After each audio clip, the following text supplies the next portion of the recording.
Hello good morning दोस्तों। Welcome back to new good way. आज है दोस्तों 16 मार्च 2023 और 16 मार्च 2023 से संबंधित जो भी डेली करंट अफेयर्स के जो क्वेश्चन बनते हैं इन्हें हम आज डिटेल से डिस्कस करेंगे।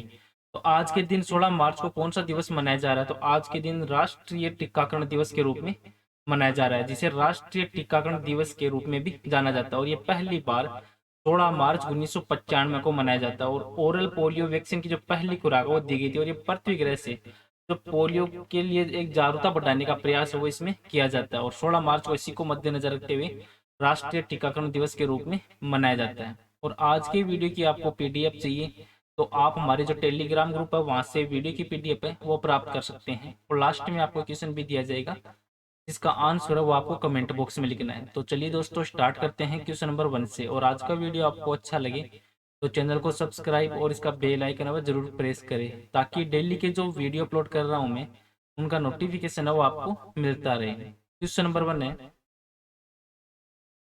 कि माधव राष्ट्रीय उद्यान है ये किस राज्य में है? तो इसका राइट आंसर दोस्तों ये मध्य प्रदेश राज्य में है। जो माधव राष्ट्रीय उद्यान है ये मध्य प्रदेश के सबसे पुराने राष्ट्रीय उद्यान है उनमें से एक है। और जो माधव राष्ट्रीय उद्यान है ये मध्य प्रदेश के पन्ना टाइगर रिजर्व है और राजस्थान के रणथंभौर टाइगर रिजर्व के बीच में एक प्रमुख के जो संबंध है वो बनाता है। और बाघों की आबादी को फिर से स्थापित करने के लिए मध्य प्रदेश वन विभाग ने अन्य अभ्यारण्यों से इसको स्थानांतरित करके 5 बाघों को रखने के लिए 3 बाड़े बनाए हैं। और एक नर और मादा जो बाघ है उनको सरकारी अधिकारियों के द्वारा विशेष रूप से निर्मित बाड़ जो भी उनके लिए बाड़े बनाए गए हैं उनमें छोड़ा गया है। अब जो ये उद्यान है माधव राष्ट्रीय उद्यान के बारे में इंपॉर्टेंट बिंदु बनते हैं उन पर एक नजर डाल लेते हैं कि माधव राष्ट्रीय उद्यान की स्थापना वर्ष 1958 में मध्य प्रदेश के राज्य बनने के साथ ही की गई थी। और ये उद्यान वो मूल रूप से ग्वालियर के महाराजा के शाही शिकार का एक अभ्यारण्य था। और इस उद्यान का कुल क्षेत्रफल वो 354.61 वर्ग किलोमीटर है। और ग्वालियर के माधवराज सिंधिया ने वर्ष 1918 में मनिहार नदी पर बांधों का निर्माण करके जो सक्के सागर और माधव तालाब का निर्माण करवाया था, जो आज अन्य झरने और नालों के साथ उद्यान के इकलौते बड़े जल निकाय हैं। और इस राष्ट्रीय उद्यान को 1972 के जो वन्य जीव संरक्षण अधिनियम के तहत और भी अधिक सुरक्षित बनाया गया है। यहाँ की ऊंचाई वो 360 से लेकर 480 मीटर के आसपास। अब मध्य प्रदेश राज्य तो मध्य प्रदेश राज्य भारत का राज्य है जिसको आप मैप में देख सकते हैं। और मध्य प्रदेश राज्य से 16 जिले अलग करके छत्तीसगढ़ राज्य है वहाँ की स्थापना की गई थी।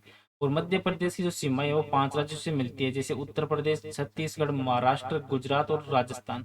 और मध्य प्रदेश के प्रेजेंट है मुख्यमंत्री हैं शिवराज सिंह चौहान और राज्यपाल है मंगू भाई छगन भाई पटेल। और मध्य प्रदेश है तो मध्य प्रदेश राज्य का गठन है ये 1 नवंबर 1956 को मध्य प्रदेश राज्य का गठन है वो हुआ था। और मध्य प्रदेश की राजधानी है भोपाल। नेक्स्ट क्वेश्चन है क्वेश्चन नंबर 2 कि एक्सरसाइज ला पेरोस है ये इसके तीसरे संस्करण का आयोजन है वो किसके द्वारा किया जा रहा है? तो इस क्वेश्चन का राइट आंसर दोस्तों ऑप्शन नंबर सी ये सी है। ये फ्रांस के द्वारा ये किया जा रहा है। जो बहुपक्षीय युद्धाभ्यास या लो पेरिस है इसका जो तीसरा संरक्षण आयोजन है का जो ये 13 से 14 मार्च को किया गया। और ये हिंद महासागर क्षेत्र में किया गया था। और ये 2 दिन तक चलने वाला एक एक्सरसाइज है लव पेरिस। और इसका आयोजन वो फ्रांसीसी नौसेना के द्वारा किया गया था। और इस युद्धाभ्यास में रॉयल ऑस्ट्रेलिया नौसेना, फ्रांसीसी नौसेना, जापानी maritime self defence force, royal navy और यूनाइटेड स्टेट्स नेवी और भारतीय नौसेना वो इसमें भाग लिया था। और भारत की ओर से तो स्वदेश में निर्मित गाइडेड मिसाइल फ्रिगेट आईएनएस सरहदी और फ्लीट टैंकर आईएनएस ज्योति है वो इस युद्धाभ्यास में भाग वो ले रहे थे। अभी जो एक्सरसाइज या आयोजन है के अलावा जो अन्य देशों में कौन कौन से अभ्यास युद्धाभ्यास किए जाते हैं उन पर एक नजर डाल लेते हैं कि टाइगर ट्रम्प युद्धाभ्यास, वज्र प्रहार और युद्ध अभ्यास 2022 है ये भारत और अमेरिका के बीच में किया जाता है। सूर्य किरण युद्धाभ्यास है ये भारत और नेपाल के बीच में। गरुड़, वरुण और शक्ति है ये 3 युद्ध अभ्यास हैं ये भारत और फ्रांस के बीच में किए जाते हैं। और इंद्रधनुष, अजय वॉरियर, कोंकण युद्ध अभ्यास है ये भारत और ब्रिटेन के मध्य। धर्म गार्जियन, सैन्य मैत्री, जिमेक्स युद्धाभ्यास और वीर गार्जियन है ये भारत और जापान के बीच में किए जाते हैं। और खंजर युद्धाभ्यास है ये भारत और किर्गिस्तान के बीच में। समुद्र शक्ति है ये भारत और इंडोनेशिया के बीच में। मिलन 2022 है ये 46 देशों के द्वारा विशाखापट्टनम में आयोजित हो किया जाता है। अब फ्रांस है तो फ्रांस पश्चिमी यूरोप में स्थित एक देश है जिसको आप मैप में देख सकते हैं। और फ्रांस की जो राजधानी है वो पेरिस है। और इसके पड़ोसी राज्य हैं जैसे बेल्जियम है, जर्मनी, स्विट्जरलैंड, इटली, स्पेन। और इसके जो अंटार्कटिका महासागर है ये इसके पश्चिम में है। और फ्रांस के जो प्रेजेंट टाइम में प्रधानमंत्री हैं वो एडवर्ड फिलिप है और राष्ट्रपति हैं एमानुएल मैक्रोन। और यहाँ की मुद्रा है जो फ्रांस की वो है यूरो। नेक्स्ट क्वेश्चन है क्वेश्चन नंबर 3 कि भारतीय सार्वजनिक क्षेत्र के उपक्रम सतलुज जल विद्युत निगम का स्वतंत्र जो निर्देशक है वो किसे नियुक्त किया गया है? तो इस क्वेश्चन का राइट आंसर है option number D, Shashikant Jagannath वानी है, इनको नियुक्त किया गया। जो विद्युत मंत्रालय है इन्होंने शक्तिकांत जगन्नाथ वानी है, इनको भारतीय सार्वजनिक क्षेत्र के जो उपक्रम है सतलुज जल विद्युत निगम इनका एक स्वतंत्र निर्देशक है वो नियुक्त किया गया। और इनकी जो नियुक्ति है शशिकांत की वो 3 साल की अवधि के लिए इनकी नियुक्तियों की गई है। ये अगला जो आदेश है वहां तक इनकी जो नियुक्तियों की गई। और सतलुज जल विद्युत निगम है ये भारतीय सार्वजनिक क्षेत्र का उपक्रम है और इसकी जो स्थापना है सतलुज की ये सन 1988 में की गई थी। और ये पनबिजली उत्पादन और वितरण में इसमें शामिल है। और हाल ही में किन की नियुक्ति कहाँ की गई है तो उन पर एक नजर डाल लेते हैं कि ग्रुप कैप्टन सालिजा दामी वायुसेना में लड़ाकू इकाई की पहली महिला कमांडर बनी। और सेवलोन इंडिया ने सचिन तेंदुलकर को दुनिया का पहला हेड एम्बेसडर वो नियुक्त किया गया, हैंड एम्बेसडर। और भारतीय अमेरिकी महिला न्यायाधीश तेजल मेहता को जो अमेरिका की एक जिला अदालत का पहला न्यायाधीश है वो नामित किया गया। और वकील विक्टोरिया गौरी है इन्होंने मद्रास उच्च न्यायालय के न्यायाधीश के रूप में शपथ ली थी। और महिंद्रा फाइनेंस ने राहुल जो रेबेलो है इनको एमडी और सीईओ के रूप में नियुक्त किया। और शमिका रवि को ईएससीपीएम के सदस्य के रूप में नियुक्त किया गया।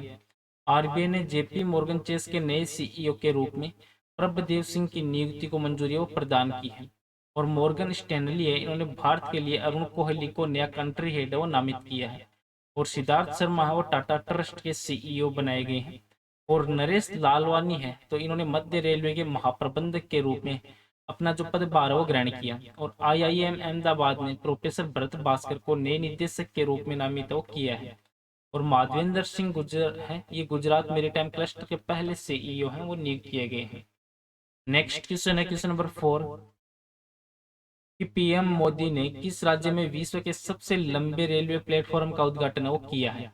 तो इस क्वेश्चन का राइट आंसर है ऑप्शन नंबर सी, कर्नाटक राज्य में इसका उद्घाटन वो किया गया। जो कर्नाटक के हुबली में जो प्रधानमंत्री हैं प्रेजेंट टाइम में नरेंद्र मोदी इनके द्वारा विश्व का सबसे लंबा रेलवे प्लेटफॉर्म है इसका उद्घाटन किया गया है। और ये जो सिद्धारूढ़ा स्वामी जी हुबली जंक्शन है उस पर स्थित है जो एक 1507 मीटर लंबे प्लेटफॉर्म को देश को समर्पित किया है।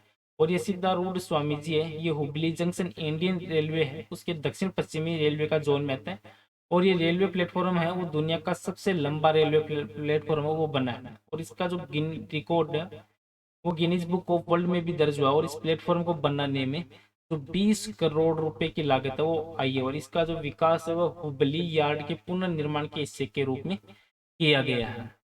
अब जो कर्नाटक राज्य तो कर्नाटक राज्य के जो हाल ही में कौन कौन से उद्घाटन किए गए उन पर एक नजर डाल लेते हैं कि कर्नाटक ने 54 साल बाद संतोष ट्रॉफी वो जीती है। और प्रधानमंत्री नरेंद्र मोदी ने कर्नाटक में शिवमोगा हवाई अड्डे का उद्घाटन किया है। और कर्नाटक सरकार ने अमृत नगरोत्थान योजना की घोषणा की है।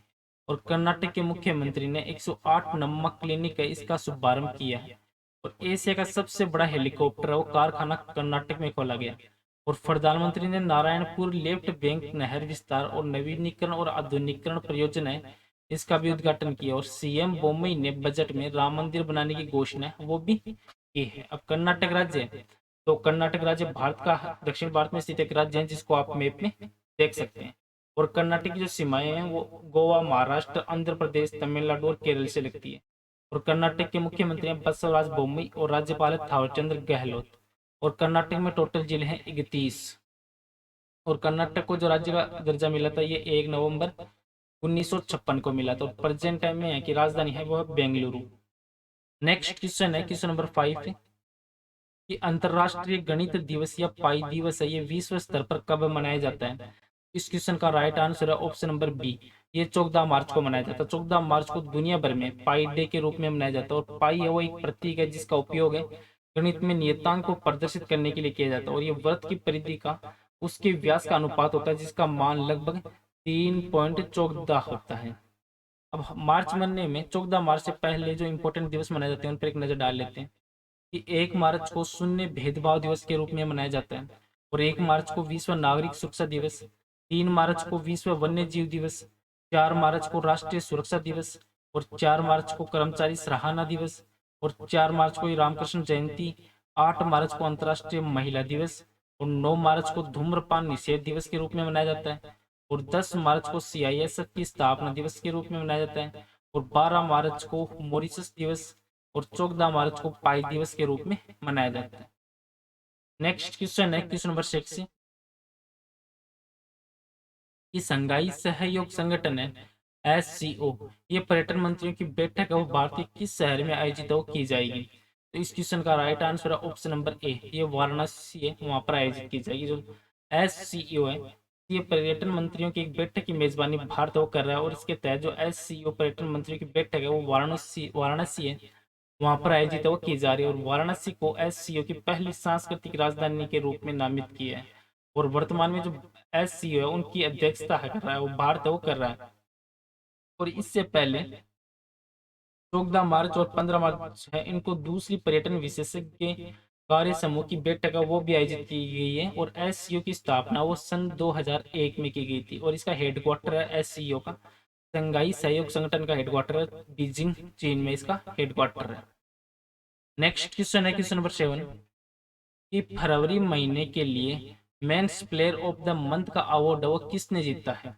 तो इस क्वेश्चन का राइट आंसर दोस्तों option number A, Harry Brook के द्वारा ये जीता गया है। जो ICC ने फरवरी महीने के लिए player of the month award है उसकी घोषणा की है, और ICC men's player of the month का अवार्ड वो इंग्लैंड के युवा क्रिकेटर हैरी ब्रूक है, इन्होंने जीता है, और ये दूसरा मौका जब हैरी ब्रूक ने ये अवार्ड जीता, और ब्रूक ने इस अवार्ड के रेस में जो भारत के ऑलराउंडर रविंद्र जडेजा और वेस्ट इंडीज है उसके स्पिनर है गुड़ाकेश मोती, इनको भी पीछे छोड़कर यह अवार्ड वो अपने नाम किया है।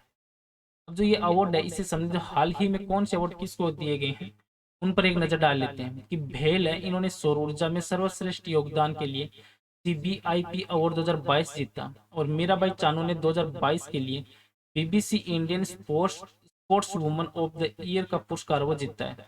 डॉक्टर पेगी मोहन ने मातृभूमि बुक ऑफ द ईयर पुरस्कार जीता है।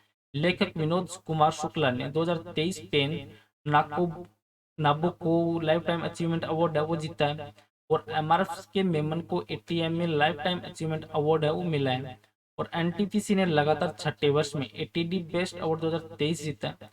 ऑस्कर 2023 के लिए चुनी गई जो विवेक अग्निहोत्री की फिल्म है द कश्मीर फाइल्स, और ग्रैमी अवार्ड 2023 है ये रिकी केज को तीसरी बार ये सम्मान वो मिला है। और अदार पुन्नावाला है तो अदार पुन्नावाला डॉक्टर पतंग राव कदम पुरस्कार से सम्मानित किए गए हैं, और जम्मू कश्मीर ने सर्वश्रेष्ठ साहसिक पर्यटन का जो स्थल का पुरस्कार वो जीता है, और JSW के चेयरमैन सज्जन जिंदल है, इन्होंने एंटरप्रेन्योर ऑफ द ईयर 2022 का खिताब वो अपने नाम किया है। नेक्स्ट क्वेश्चन है क्वेश्चन नंबर 8 कि कौन सा केंद्रीय मंत्रालय जो वर्ल्ड फूड इंडिया 2023 है इस कार्यक्रम की मेजबानी करने जा रहा है? तो इसका राइट आंसर दोस्तों ऑप्शन नंबर बी, खाद्य प्रसंस्करण उद्योग मंत्रालय के द्वारा।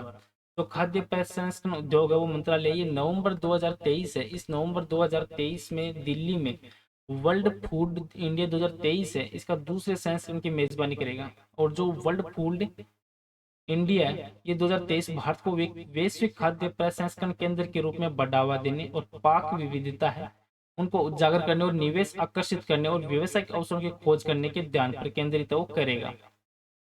नेक्स्ट क्वेश्चन है क्वेश्चन नंबर 9 कि unique land partial identification number है ये कितने अंकों वाला एक अल्फा न्यूमेरिक नंबर है? क्वेश्चन का राइट आंसर वो है ऑप्शन नंबर डी, 14।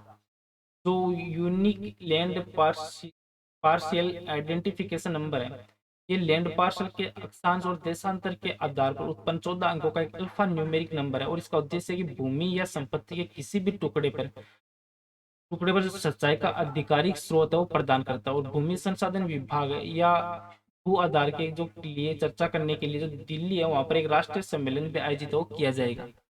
अब इससे संबंधित जो इंपॉर्टेंट बिंदु बनते हैं उन पर एक नजर डाल लेते हैं कि सॉरी कि ULPIN को भूमि की आधार संख्या के रूप में वर्णित किया जाता है और ये एक ऐसी संख्या है जो भूमि के उस प्रत्येक खंड को पहचान करेगी जिसका सर्वेक्षण हो चुका है।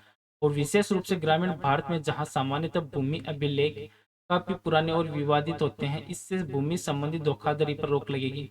और इससे के तहत भूखंड की पहचान उसके देशांतर और अक्षांश के आधार पर की जाएगी, जो विस्तृत सर्वेक्षण और संदर्भित भू संपत्ति मानकीकरण है उस पर निर्भर होगी। और ये वर्ष 2008 में शुरू हुई है।